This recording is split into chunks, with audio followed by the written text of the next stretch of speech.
Spleen is your largest lymphoid organ in your body, which 1 inch thick, 3 inch wide, and 5 inch in length, and roughly around 150 to 100 gram. So if we take a cross section of your spleen, what you see, the spleen is covered by the fibrous capsule. We call it capsule.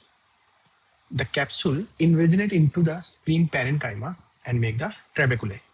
If you take a section of this region and magnify a little bit, so this is your hilum, this is your capsule, and the capsule invaginates into the spleen parenchyma, make the trabeculae.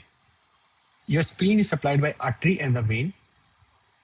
Here is your splenic artery, here is your splenic vein, which drain all the blood from the spleen.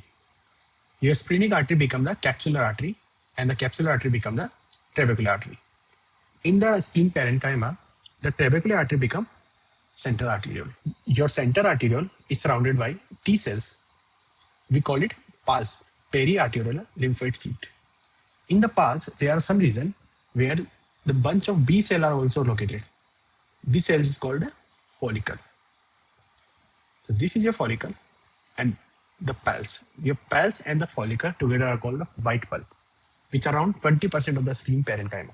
They are responsible for the immune response against blood-borne pathogen.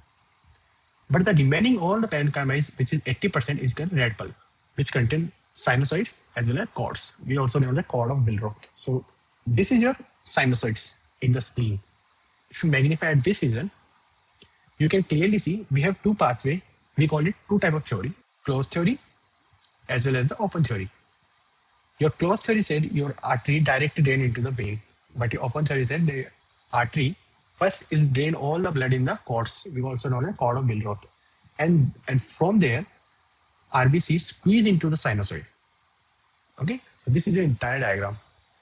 We have hilum where the artery as well as vein become the capsular artery and vein become the trabecular artery and vein. Your trabecular artery leave the trabeculae and become central arteriole, which is surrounded by pulse and follicle. We have two type of theory, open theory as well as closed theory. And all the blood from this venous sinuses go back into the circulation. So this is your one RBC.